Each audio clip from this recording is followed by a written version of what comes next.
Seorang konglomerat tiba tanpa pemberitahuan di rumah mewahnya untuk makan malam, dan hampir pingsan melihat apa yang ada di hadapannya. Asisten rumah tangganya duduk di meja kayu jati yang terlarang bersama dua anak kembar, berpakaian kemeja yang ia kenali.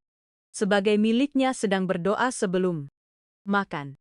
Namun apa yang ia temukan setelahnya akan mengubah hidupnya.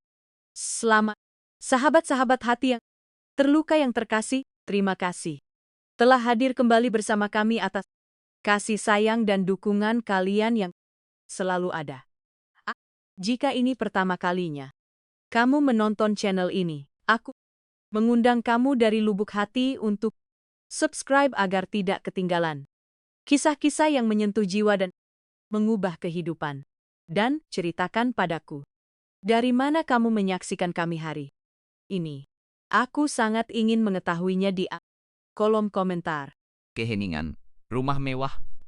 Santoso begitu pekat hingga gema pikiran sendiri pun bisa terdengar. Rizal Santoso, konglomerat properti dan salah satu pria terkaya di Jakarta menutup pintu mobil Toyota Alphard hitamnya dengan helaan napas kelelahan.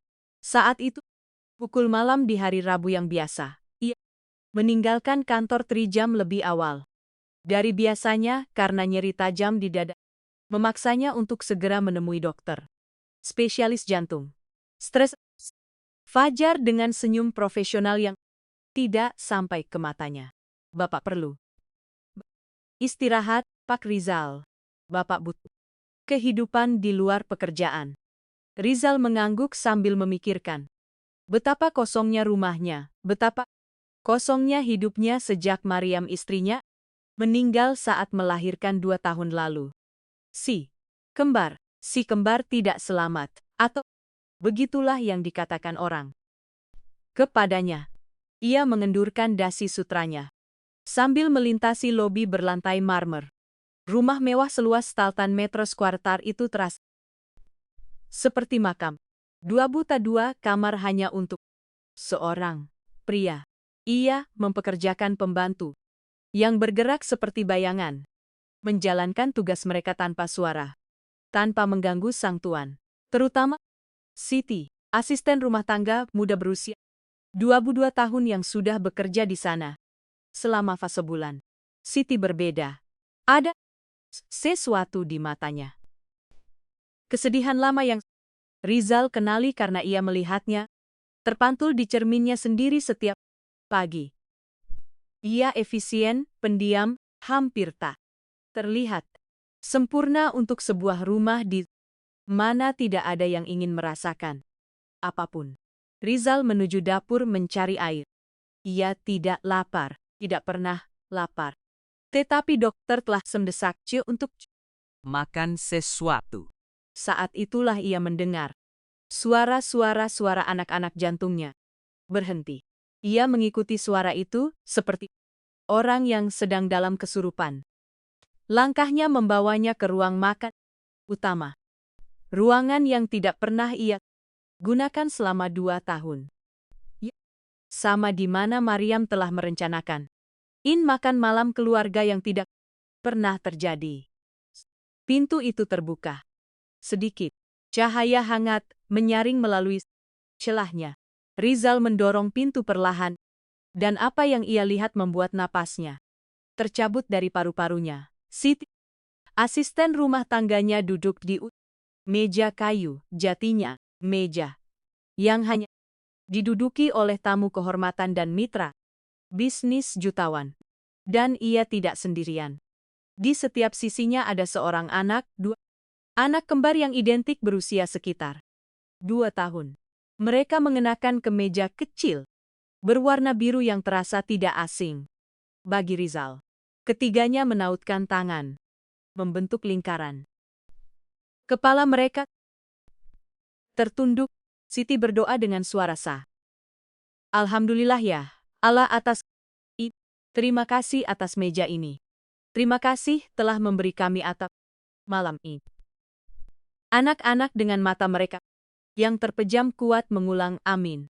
Rizal berpegangan pada kusen pintu, merasakan lututnya hampir tidak mampu menopangnya. Ketika anak di sebelah kiri mengangkat kepalanya. Ketika mata besar dan gelap itu menatapnya langsung, Rizal melihat sesuatu yang membuatnya gemetar. Itu adalah mata Mariam. Piring. Di depan anak-anak tidak berisi hidangan mewah. Itu hanya nasi putih sederhana ditemani tempe goreng dan beberapa potong pisang goreng. Makanan sederhana dan jujur, tetapi disajikan di atas piring porselen mewah yang harganya lebih mahal dari mobil baru. Rizal melangkah maju. Derit sepatunya di lantai kayu terdengar. Seperti tembakan di tengah doa, Sid membuka matanya seketika dan warna meninggalkan wajahnya. Ia berdiri begitu cepat hingga kursinya jatuh ke belakang. Dengan suara keras. Pak. Rizal, suaranya hampir seperti sisicikan yang tercekik. Saya pikir Bapak akan pulang. Terlambat. Bapak selalu pulang jam 11. Kedua, anak itu memandangnya dengan bingung. Lalu mereka memutar kepala kecil mereka ke arah pria tinggi dan tegas yang menghalangi pintu. Sebelah kanan mulai gemetar. Yang di sebelah kiri meluncur dari kursinya dan berlari memeluk kaki Siti menyembunyikan wajahnya di rok seragam abu-abu. Siapa mereka? Tanya Rizal. Suaranya keluar lebih keras dari yang ia maksudkan. Dipenuhi campuran keterkejutan dan sesuatu yang lain, sesuatu yang tidak bisa ia namakan. Tak lakukan di ruang makan saya. Siti menelan ludah. Tangannya gemeter saat ia mengusap rambut anak yang memeluk kakinya. Pak, boleh saya jelaskan? Tolong jangan panggil polisi. Rizal melangkah menuju meja. Sekarang setelah ia lebih dekat, detail-detail itu menghantamnya seperti pukulan. Kemeja anak-anak itu bukan baru, melainkan lama. Dijahit ulang. Dengan hati-hati dan kemudian ia mengenalinya. Kainnya berasal dari kemeja formalnya sendiri yang ia buang. Ketika ada cacat terkecil sekalipun, seseorang telah mengambilnya dari tempat sampah, memotongnya, menjahitnya, dan mengubahnya menjadi pakaian anak-anak. Kamu mendandani mereka dengan pakaian saya, kata Rizal sambil menunjuk ke pos. Kamu memberi mereka makan di meja saya. Dari mana anak-anak ini berasal? Siti, anak yang masih duduk, yang paling berani dari keduanya, mengangkat dagunya. Ada air mata di matanya. Tetapi ia tidak menangis. Ia menatap Rizal dengan intensitas yang menggelisahkan untuk seseorang sekecil itu. Jangan bentak, Mama Siti, kata anak itu dengan suara yang jernih dan tegas. Dia baik. Dia merawat kami. Rizal. Cara anak itu mengucapkan kata-kata iramanya sedikit cacat dalam pengucapan huruf R itu. Persis seperti cara Mariam berbicara.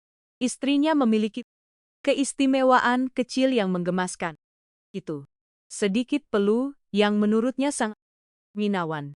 Mama Siti, ulang Rizal memandang asisten rumah tangganya dengan mata menyipit. Apakah mereka anakmu? Mengapa kamu tidak memberitahuku bahwa kamu punya anak?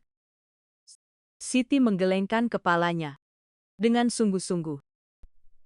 Mata mulai mengalir di pipinya. Mereka bukan anak saya, Pak. Bukan secara biologis. Saya menemukan mereka. Kamu mereka. Suara Rizal naik satu. Apa maksudnya? Maksudnya, kata Siti dengan napas terputus-putus. Seseorang membiarkan mereka mati dan saya tidak bisa membiarkan itu terjadi. Rizal merasakan lantai bergerak di bawah kakinya. Ia berpegangan pada sandaran kursi. Jelaskan sekarang. Siti membungkuk dan mengangkat anak yang bersembunyi di roknya. Anak lainnya turun dari kursi dan mendekat. Menggenggam tangan bebas Siti di Sanalah mereka bertiga. Sebuah benteng. Kecil manusia yang terbuat dari cinta dan ketakutan. Bulan lalu, Siti memulai dengan suara gemetar. Saya sedang membersihkan loteng rumah ini. Bapak meminta saya untuk membereskan kotak-kotak lama. Rizal mengangguk tidak sabar. Lanjutkan. Saya menemukan sesuatu di salah satu kotak yang tersegel. Lanjut Siti. Sebuah kotak yang bertuliskan nama Ibu Maryam dengan spidol hitam. Saya pikir itu hanya kenangan, foto, mungkin pakaian bayi. Tetapi ketika saya membukanya, Siti berhenti sejenak, menutup matanya. Seolah kenangan itu menyakitkan. Anak-anak memandangnya tanpa sepenuhnya mengerti, tetapi merasakan kesedihannya. Saya menemukan dokumen medis. Katanya, akta kelahiran. 2. Akta kelahiran tertanggal 2 tahun lalu. Farhan dan Rashid Santoso. Anak-anak, Bapak, Pak, masih hidup? Dunia miring dari porosnya. Itu tidak mungkin. Mereka bilang, mereka meninggal. Dr. Fajar sendiri yang memberitahuku. Saya melihatnya. Saya melihat peti-peti kecil itu. Peti-peti itu kosong, kata Siti dengan ketegasan yang mengejutkan. Keduanya, dokumen yang saya temukan, termasuk bukti pembayaran transfer bank sebesar Rp miliar ke sebuah klinik swasta di pedalaman Kalimantan. Tanda tangan di kwitansi itu adalah tanda tangan ibu mertua Bapak, Ibu Halimah. Nama itu jatuh seperti bom di dalam ruangan. Ibu Halimah, ibu dari Maryam. Tokoh terpandang di masyarakat yang telah bersikeras mengurus segalanya. Setelah kematian putrinya, mengatur pemakaman yang telah menangis dramatis di pemakaman. Sementara Rizal hancur berkeping-keping. Ibu mertuaku sudah meninggal, kata Rizal dengan suara hampa. Ia meninggal berbulan lalu karena serangan jantung. Saya tahu, jawab Siti. Itulah mengapa saya akhirnya memutuskan untuk mencari anak-anak itu selagi beliau masih hidup. Saya takut. Tetapi ketika beliau meninggal, saya mengikuti jejak kwitansi. Itu membawa saya ke sebuah panti asuhan ilegal sejam dari sini di pedalaman, Jawa Tengah. Rizal menjatuhkan diri ke kursi jazz mahal. Kusut tanpa ia pedulikan. Dan kamu menemukan mereka di sana. Siti menggelengkan kepalanya, memeluk anak-anak lebih erat. Panti asuhan itu telah ditutup oleh pihak berwajib 3 bulan sebelumnya karena penganiayaan anak dan perdagangan manusia. Anak-anak telah dipisahkan. Beberapa diadopsi secara yang lain begitu saja menghilang. Ini, Rizal memandang si kembar yang kini mengamatinya dengan lebih sedikit rasa takut dan lebih banyak rasa ingin tahu. Saya menemukan mereka di tempat penampungan sementara, kata Siti. Mereka kekurangan gizi, ketakutan, penuh memar.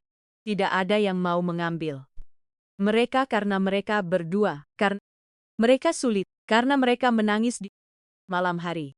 Ketika saya melihat nama mereka di daftar penampungan, Farhan dan Rashid, marga tidak diketahui. Tanggal lahir yang cocok. Saya tahu mereka adalah anak-anak itu. Tidak. Langsung datang kepada saya. Tuntut Rizal. Suaranya pecah. Mengapa kamu menyembunyikan mereka di sini, seperti penjahat? Siti menatap matanya langsung. Untuk pertama kalinya, dan dalam tatapannya ada bara api yang belum pernah Rizal lihat sebelumnya. Karena Bapak adalah hantu. Pak Rizal, seseorang yang hidup seperti orang mati, yang bekerja di 12 jam sehari dan hampir tidak memperhatikan saya. Bagaimana saya bisa datang kepada Bapak dengan 2 anak yang trauma dan berkata, Pak, anak-anak Bapak yang bapak kira sudah meninggal. Ternyata masih hidup, tapi mereka sangat terluka. Bapak pasti akan mengusir saya. Atau yang lebih buruk, Bapak akan mengambil anak-anak itu dan mengirim mereka ke lembaga lain sementara Bapak melakukan investigasi. Dan mereka sudah tidak bisa bertahan di lembaga lain. Rizal membuka mulutnya untuk membantah. Tetapi kata-kata itu mati di tenggorokannya karena ia tahu Siti. Benar. Ia memang sudah seperti mayat. Hidup. Lalu kamu memutuskan untuk apa? Suaranya mengecil menjadi bisikan. Membesarkan mereka diam-diam di rumah ini. Saya memutuskan untuk menyembuhkan mereka terlebih dahulu. Koreksi Siti dengan lembut. Saya memutuskan bahwa mereka harus makan 3. Saya memutuskan bahwa mereka harus tidur tanpa mimpi buruk. Saya memutuskan bahwa mereka harus belajar bahwa tidak semua orang dewasa memukul. Dan ketika mereka sudah siap, ketika Bapak sudah siap, saya akan memberitahu Bapak kebenarannya. Rizal mengusap wajahnya dengan kedua tangan, merasakan janggut 2 harinya. Menggaruk telapak tangannya. Pikirannya berputar seperti angin topan. Ia menatap anak-anak itu, benar-benar menatap mereka untuk pertama kalinya. Anak di sebelah kiri yang lebih pemalu memiliki mata Maryam, tetapi hidung Rizal yang di sebelah kanan si pemberani memiliki dagunya dan senyum miring Maryam. Mereka seperti 2 foto hidup dari cinta yang telah hilang. Siapa nama mereka? Tanya Rizal. Suaranya hampir tidak terdengar. Farhan, kata Siti sambil menunjuk anak yang digendongnya. Dan Rashid. Ia menunjuk yang berdiri di sampingnya. Farhan dan Rashid ulang Rizal merasakan nama-nama itu di lidahnya. Itulah nama-nama yang Maryam pilih semasa. Nama-nama yang ia ukir di peti-peti kosong itu. Apakah mereka tahu? Saya. Siti menggelengkan kepalanya. Saya bilang kepada mereka bahwa ayah mereka ada di surga bersama ibu mereka. Saya tidak ingin membingungkan mereka. Saya tidak tahu. Apakah Bapak mau menerima mereka? Kata-kata mau menerima itu seperti tamparan keras. Rizal berdiri secara tiba-tiba hingga membuat anak-anak terkejut, tetapi ia tidak menjauh. Sebaliknya, ia melangkah ke arah mereka, lalu selangkah lagi hingga ia cukup dekat untuk melihat bekas luka kecil di pergelangan tangan Rashid. Bekas yang bercerita tentang ikatan dan kekerasan. Ia berlutut perlahan, menurunkan dirinya ke ketinggian. Anak Rashid mundur secara naluriah, tetapi Farhan dari keamanan pelukan Siti mengamatinya dengan mata-mata besar itu. Farhan, kata Rizal dan suaranya pecah di suku kata kedua. Rashid, saya adalah. Rizal, Bapak pemilik rumah. Rashid dengan serius seolah mengucapkan pelajaran yang telah dihafal. Bukan, kata Rizal dan air mata yang telah ia tahan selama 2 tahun akhirnya mulai mengalir. Saya ayah kalian. Saya ayah yang mengira telah kehilangan kalian. Saya ayah yang telah mencari kalian dalam mimpi setiap malam tanpa tahu bahwa kalian ada di sini di bawah atap saya sendiri. Siti terisak sambil memeluk Farhan lebih erat. Rashid menundukkan kepalanya kebingungan. Memproses kata-kata itu dengan logika sederhana. Seorang anak berusia 2 tahun. Mama Siti bilang ayah ada di surga. Kata Rashid. Bibir bawahnya bergetar. Apa Bapak turun dari surga? Mengeluarkan tawa yang tertahan. Setengah tangis. Tengah kegembiraan. Bisa dibilang begitu, nak? Bisa dibilang begitu? Ia mengulurkan tangannya perlahan. Sebuah undangan. bukan tuntutan. Rashid memandang Siti. Mencari izin. Iya. Mengangguk dengan senyum berlinang air mata. Anak melangkah ragu-ragu ke depan, lalu selangkah lagi hingga tangan kecilnya menyentuh telapak tangan Rizal yang besar dan kasar. Sentuhan itu terasa seperti aliran listrik. Rizal menutup jari-jarinya dengan lembut di sekitar tangan anak itu. Terpesot betapa kecilnya, betapa rapuh dan sempurnanya. Tanganmu besar. Kata Rashid. Untuk melindungimu dengan lebih baik, jawab Rizal dengan senyum yang gemetar. Jam-jam berikutnya adalah yang paling aneh dan paling indah dalam kehidupan Rizal. Siti yang masih gemetar karena adrenalin dan lega menceritakan setiap detail dari sebulan terakhir. Bagaimana ia mengubah kamar pelayan menjadi tempat penitipan anak improvisasi kecil. Bagaimana ia membeli makanan ekstra dengan gaji minimumnya sendiri.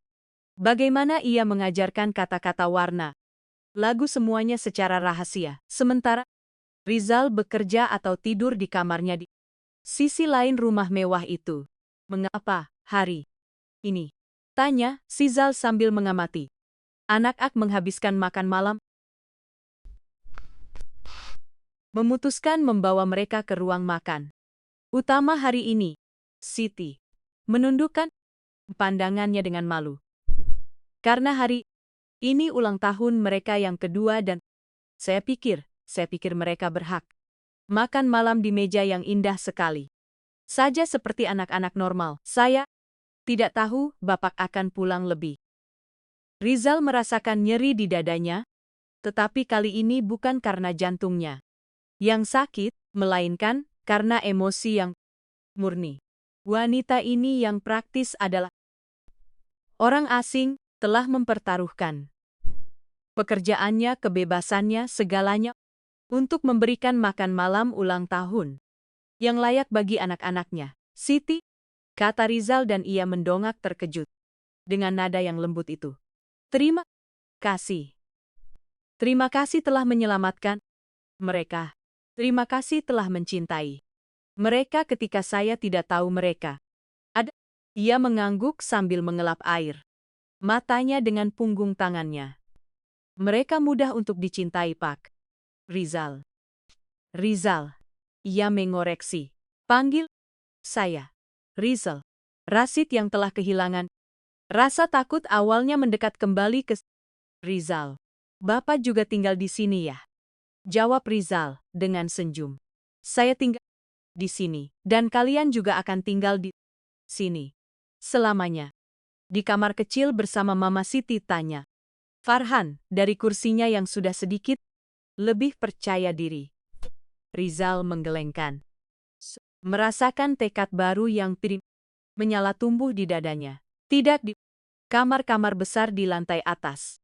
Kamar-kamar yang saya siapkan untuk Kalian tahun lalu. Siti memandangnya dengan mata terbelalak. Pak Rizal, Bapak menyimpan kamar-kamar mereka. Saya tidak pernah punya keberanian untuk Rizal. Saya pikir itu adalah penyiksaan diri untuk mempertahankan tempat suci bagi anak-anak yang sudah meninggal. Tetapi Sekarang saya mengerti bahwa itu adalah iman. Sebagian dari diri, saya tahu bahwa ini tidak mungkin menjadi akhirnya. Iya. Berdiri dengan energi yang belum pernah ia rasakan selama bertahun-tahun. Sit, tunjukkan padaku kamar tempat mereka tidur selama ini.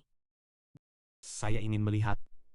Saya perlu memahami bagaimana mereka telah hidup. Siti ragu-ragu, tetapi akhirnya mengangguk.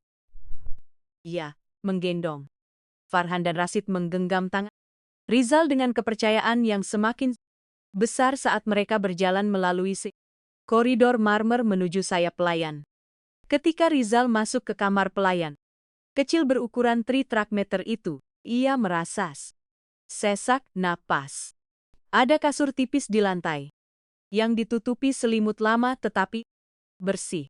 Di satu sisi, 2 kotak kardus berfungsi sebagai lemari improvisasi, penuh dengan pakaian yang dijahit ulang. Semuanya terbuat dari kemeja dan celana, panjangnya yang telah dibuang. Di dinding digambar dengan krayon murah, ada gambar-gambar anak-anak, matahari, rumah, bunga, dan di sudut tersusun rapi ada botol-botol makanan bayi yang kosong, yang kini digunakan sebagai gelas, piring plastik yang retak, sendok, garpu yang bengkok. Itu adalah kemiskinan yang bermartabat. Itu adalah cinta di tengah kekurangan. Ya Allah, bisik Rizal sambil membawa tangannya ke mulutnya. Kalian bertiga telah hidup di sini sementara saya. Ia tidak bisa menyelesaikan kalimatnya. Sementara Bapak menderita sendirian di kamar besar Bapak, Siti melengkapi tanpa Siti. Kepahitan. Kita sama-sama kesepian, Pak. Tetapi setidaknya saya punya mereka. Rizal tidak tidur malam itu, setelah menidurkan anak-anak di tempat tidur.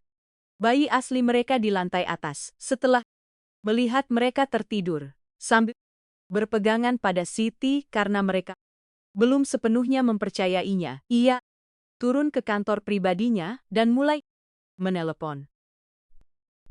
Pukul terdini hari, pengacaranya, Pak Hendra yang dibangunkan dari tidur duduk di hadapannya dengan alat perekam dan buku catatan. Rizal, ini gila. Hendra sambil menggosok matanya. Kamu tidak bisa begitu saja menyatakan bahwa dua anak dari tempat penampungan adalah anakmu tanpa tes DNA, tanpa investigasi hukum yang memadai. Kalau begitu, perintah Rizal dengan dingin yang tidak menerima bantahan. Saya ingin tim medis di sini besok. Pagi-pagi sekali. Saya ingin hasilnya dalam parati paplato jam. Dan sambil menunggu, saya ingin kamu menyelidiki setiap detail. Terkutuk dari apa yang dilakukan ibu mertua saya. Rizal, Ibu Halimah sudah meninggal. Kita tidak bisa memproses dia secara hukum. Saya tidak ingin memprosesnya, geram Rizal sambil memukul meja. Saya ingin memahami mengapa. Saya ingin tahu monster macam apa yang membayar orang untuk memberitahu seorang ayah bahwa anak-anaknya telah meninggal. Saya ingin tahu siapa lagi yang terlibat dan saya ingin memastikan tidak ada yang bisa mengambil anak-anak itu dari saya. Tidak. Pak Hendra mengangguk sambil mencatat dengan cepat. Dan asisten rumah tangga itu, Siti Rahayu. Secara teknis ia bisa menghadapi tuduhan penculikan atau perampasan anak Sarah secara ilegal jika ada yang menyentuh sehelai. Kata Rizal dengan suara yang begitu rendah dan berbahaya hingga membuat pengacara itu merinding. Saya akan menghancurkan mereka. Menyelamatkan anak-anak saya. Ia adalah keluarga sekarang. Bahkan Rizal berhenti sejenak. Sebuah ide terbentuk dalam pikirannya. Siapkan dokumen adopsi bersama. Saya ingin Siti memiliki hak asuh hukum atas anak-anak itu bersama saya. Apa? Pak Hendra memandangnya seolah ia sudah gila. Memberikan hak asuh kepada asisten rumah tangga yang hampir tidak kamu kenal. Saya tahu satu-satunya hal yang perlu saya ketahui, jawab Rizal. Bahwa ketika anak-anak saya hilang dan menderita, ia menemukan mereka. Bahwa ketika mereka lapar, ia memberi mereka makan dengan sendiri. Bahwa ketika mereka ia menjadi perisai mereka. Itu lebih dari yang dilakukan banyak ibu biologis. Jadi ya, ia akan menjadi ibu hukum anak-anak saya karena ia memang sudah menjadi ibu mereka dalam semua hal. Yang penting, Pak Hendra menghela cisi. Napa mengakui tekad di mata kliennya.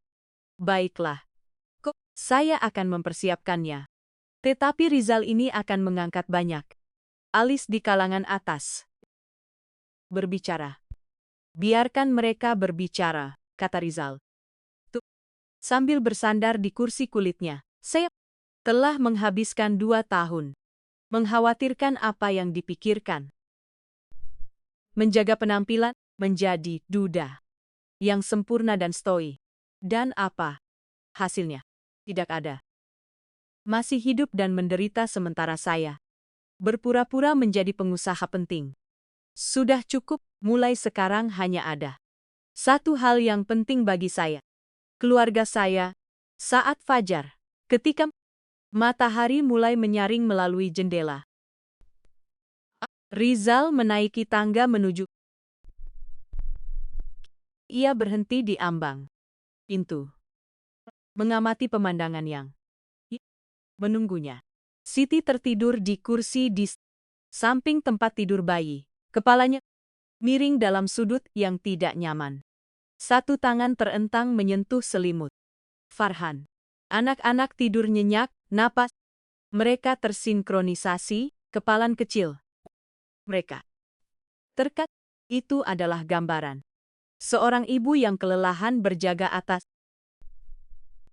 Rizal masuk dengan diam-diam, mengambil selimut dari lemari dan meletakkannya di bahu Siti. Hasil DNA tiba tetramasi jam kemudian. Rizal, Siti, dan Pak Hendra duduk di perpustakaan. Miliknya. Haris membuka amplop coklat. Ini, konklusif, umumkan dokter. Dengan senyum. Farhan dan Rashid adalah anak biologis Bapak, Pak Rizal. Tanpa Keraguan, kecocokan genetik adalah simitasep masih %. Rizal melepaskan napas yang selama ini ia tahan. Meskipun di dalam hatinya, ia sudah mengetahuinya, mendapatkan konfirmasi ilmiah itu seperti menerima izin resmi untuk mencintai sepenuhnya. Apakah ada hal lain? Lanjut Dr. Haris, ekspresinya menjadi lebih serius. Selama pemeriksaan fisik anak-anak, kami menemukan beberapa hal yang mengkhawatirkan. Si langsung menegang, bergeser ke tepi sofa. Apakah mereka sakit? Tidak. Persis, kata dokter sambil memilih kata-katanya dengan hati-hati. Tetapi mereka memiliki bekas luka yang konsisten dengan pengabaian berat dan kemungkinan penganiayaan kekurangan gizi kronis. Meskipun mereka dalam pemulihan berkat perawatan Siti. Dan ada hal lain juga. Dokter Haris berhenti sejenak. Dengan canggung. Apalagi merasakan kemarahan mulai mendidih dalam panti darahnya.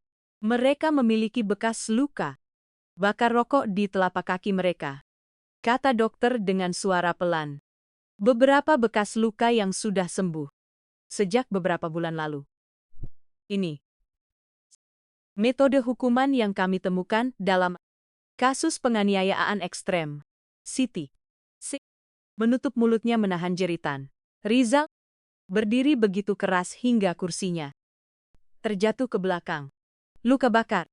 Suaranya adalah geraman yang tertahan. Seseorang menyiksa bayi-bayi saya.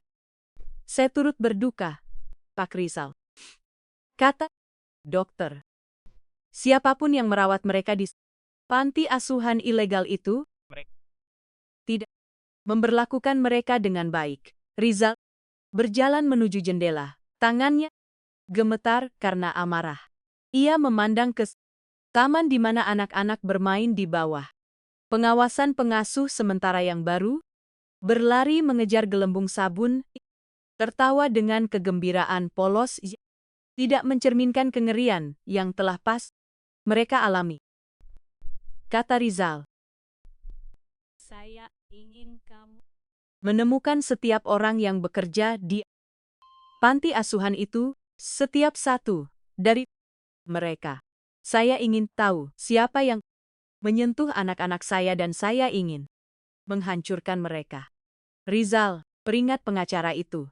Balas dendam bukan jalan yang benar.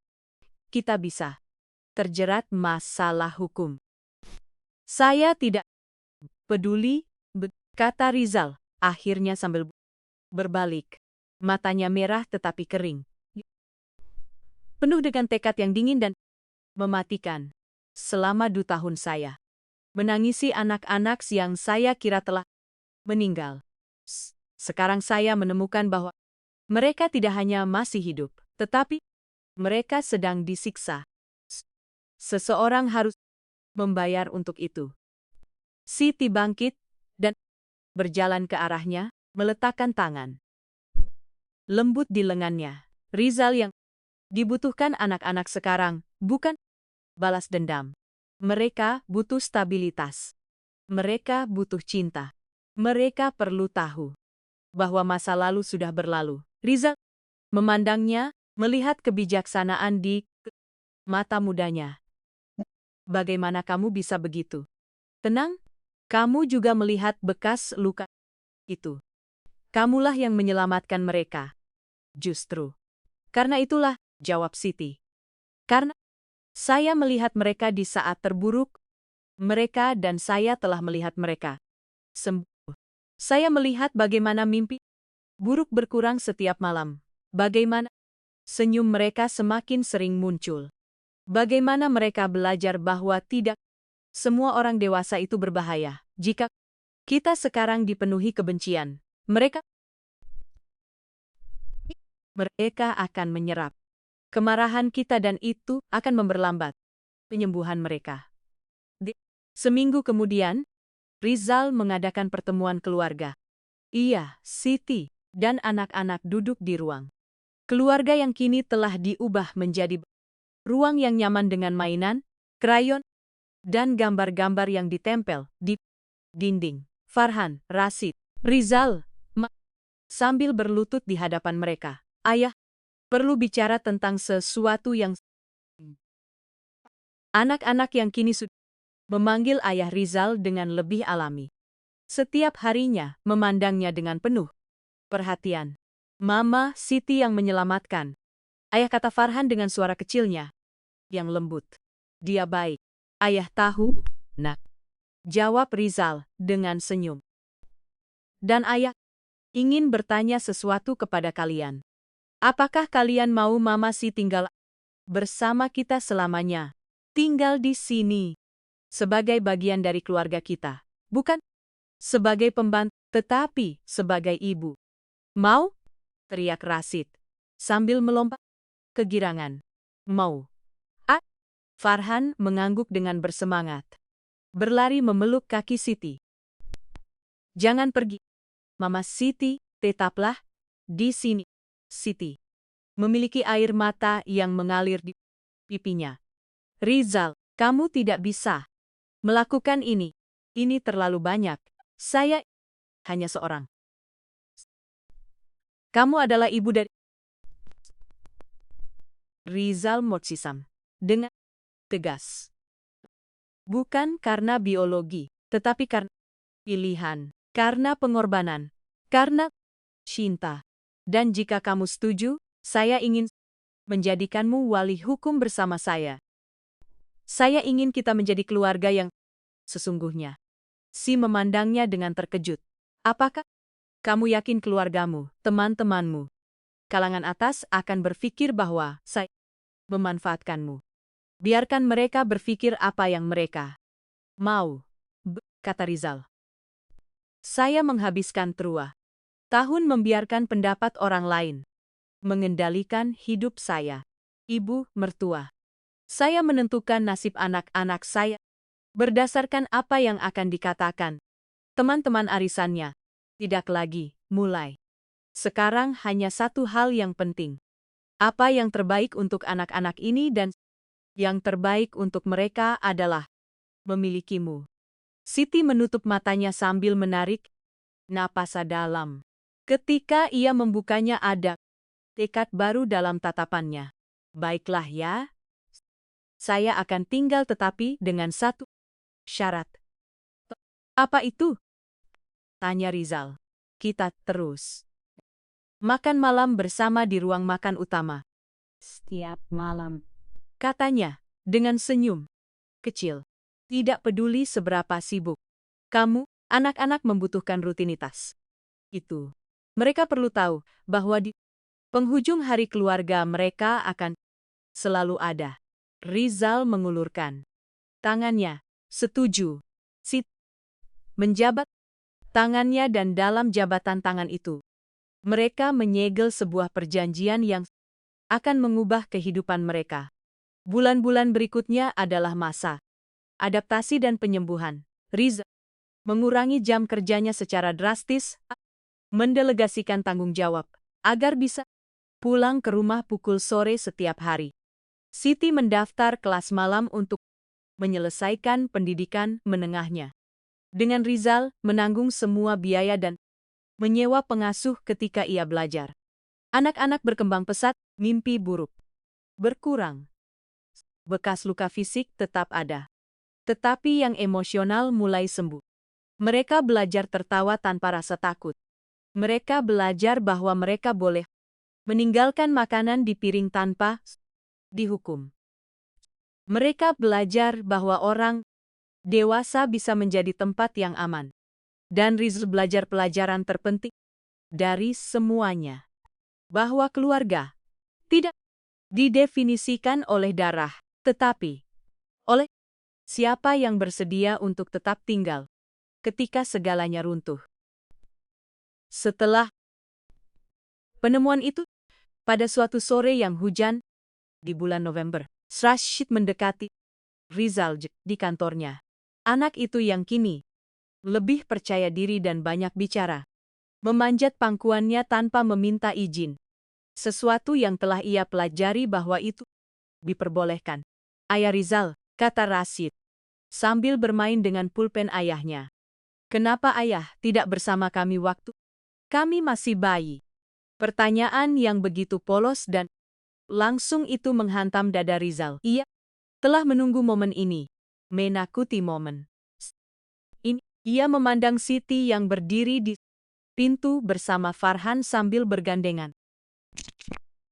Ia memberikan tatapan yang menyemangati. Karena ayah dibohongi? Nak, kata Rizal dengan jujur. Seseorang memberitahu ayah bahwa kalian telah meninggal saat lahir. Mereka berbohong kepada ayah agar ayah tidak bisa menemukan kalian. Siapa yang berbohong kepada ayah? Tanya Rashid dengan dahi berkerut. Seseorang yang kini tidak lagi bersama kita. Jawab Rizal memilih untuk tidak meracuni anak-anaknya dengan kebencian terhadap nenek dari pihak ibu mereka. Seseorang yang melakukan kesalahan yang sangat besar. Tapi Mama Siti yang menemukan kami, kata Farhan dari pintu. Suaranya penuh kebanggaan. Ya, Rizal tersenyum. Dia menemukan kalian ketika ayah tidak bisa. Itulah mengapa dia adalah pahlawan. Sita. Rashid terdiam sejenak. Ayah tidak akan meninggalkan kami lagi kan? Pertanyaan itu memecahkan hati Rizal menjadi 1000 kepingan. Ia menyadari bahwa meskipun sudah berbulan-bulan penuh cinta dan kasih sayang, anak-anaknya masih membawa rasa takut akan ditinggalkan jauh di lubuk hati mereka. Kata Rizal dengan suara tegas menggenggam wajah kecil Rashid di antara kedua tangannya. Ayah berjanji padamu, Rashid, dan kamu juga, Farhan. Ayah akan mencintai kalian setiap hari dalam hidup ayah. Ayah akan ada di sini ketika kalian bangun dan ayah akan ada di sini ketika kalian tidur. Ayah akan pergi ke pertandingan sepak bola kalian, ke pentas seni sekolah kalian, ke wisuda kalian, dan ketika kalian sudah tua dan punya anak-anak sendiri, ayah akan tetap ada di sana menjadi kakek paling menyebalkan di dunia. Rashid tersenyum lalu bertanya, dan Mama Siti juga? Mama Siti juga, Riza mengonfirmasi sambil memandang wanita yang telah mengubah hidupnya. Kita adalah satu tim selamanya. Malam itu, saat makan malam, keluarga di ruang makan utama yang kini dihiasi gambar-gambar anak-anak dan foto. Rizal mengangkat gelasnya yang berisi jus. Anak-anak bersikeras agar semua orang minum hal yang sama. Ayah ingin membuat toas. Ia mengumumkan. Anak-anak mengangkat gelas plastik mereka dengan antusias. Tidak benar-benar tahu apa itu toas, tetapi bersemangat untuk ikut serta. Untuk kesempatan kedua, satu persatu dari mereka. Untuk akhir, cerita yang sebenarnya adalah awal. Untuk kebohongan yang menjadi kebenaran, untuk orang asing yang menjadi keluarga. Dan di atas segalanya, untuk cinta yang datang ketika kamu paling tidak mengharapkannya, tetapi paling membutuhkannya. Amin, teriak anak-anak sambil menabrakkan gelas mereka dengan kikuk yang menggemaskan, menumpahkan jus di atas taplak meja. Rizal memandang Siti dari seberang meja. Ia tersenyum padanya, dan dalam senyuman itu, ia melihat masa depannya. 3 tahun kemudian, pada suatu hari yang cerah di musim kemarau, Rizal berada di ruang makan yang sama tempat segalanya dimulai. Tapi kini, pemandangannya sama sekali berbeda. Dinding-dinding dicat dengan warna-warna ceria. Kursi-kursi formal telah diganti dengan furnitur yang nyaman dan meja kayu jati alih-alih dipoles dan kosong. Kini dipenuhi buku-buku pekerjaan rumah dan vas bunga berisi bunga liar yang dipetik oleh anak-anak. Farhan dan si Rashid yang kini berusia 5 tahun berlarian di sekitar rumah bermain petak impet. Tawa mereka memenuhi setiap sudut, mengusir hantu-hantu terakhir dari masa lalu.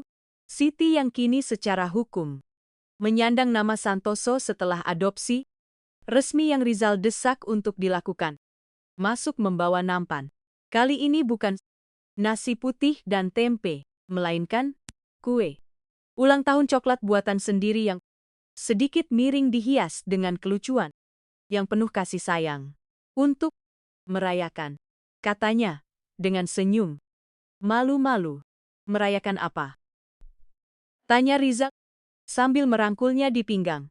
Bahwa hari ini tepat 3 tahun yang lalu kamu pulang lebih awal dan hampir pingsan. Melihat apa yang ada di sini sih, jawabnya. Sambil menyandarkan kepalanya di bahunya, Rizal tertawa, suara yang dalam dan tulus. Kejutan terbaik dalam hidupku. Anak-anak berlarian masuk. Mata mereka berbinar melihat kue. Apa? Ini hari ulang tahunku? Dengan bingung. Bukan, kata Rizal sambil berlutut di ketinggian mereka. Ini adalah hari ulang tahun keluarga kita. Hari ketika kita berhenti tersesat dan akhirnya saling menemukan. Saat mereka memotong kue dan anak-anak mengotori diri mereka dengan coklat. Hingga ke telinga, Rizal merenungkan perjalanan yang telah mereka lalui. Ia telah kehilangan 2 tahun dari kehidupan anak-anaknya, 2 tahun yang tidak akan pernah bisa ia dapatkan kembali. Tetapi ia mendapatkan sesuatu yang lebih berharga.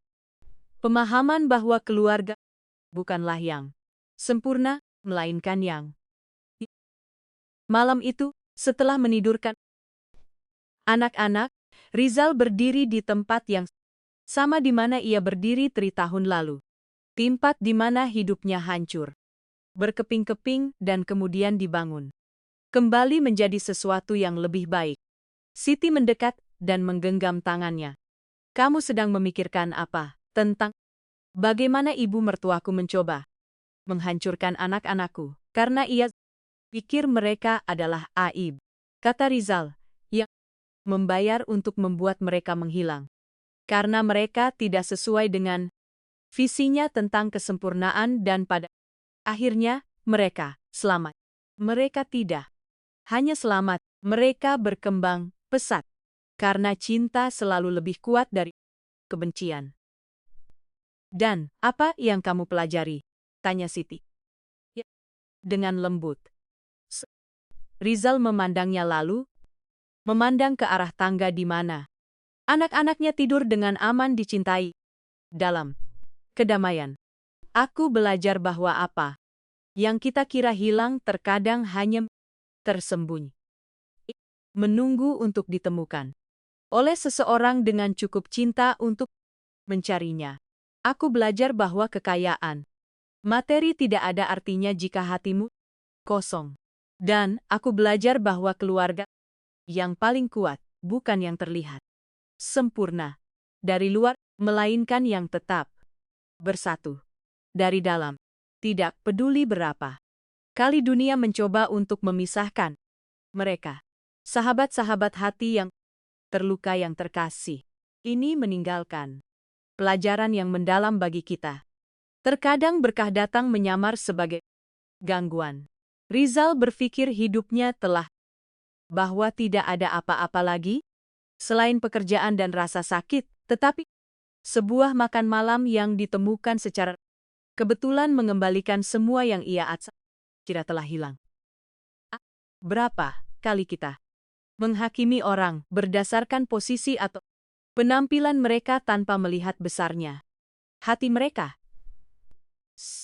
Si hanyalah seorang asisten rumah tangga, tetapi ia memiliki keberanian seorang ratu. Anak-anak hanyalah yatim piatu, tetapi mereka adalah pangeran yang menunggu untuk diklaim.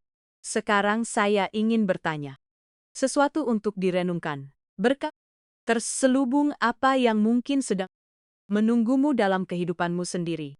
Siapa yang telah kamu hakimi tanpa mengetahui kisah lengkapnya? Kehilangan. Apa yang kamu tangisi yang mungkin sebenarnya adalah kesempatan untuk menemukan sesuatu yang lebih baik? Tinggalkan jawabanmu di kolom komentar.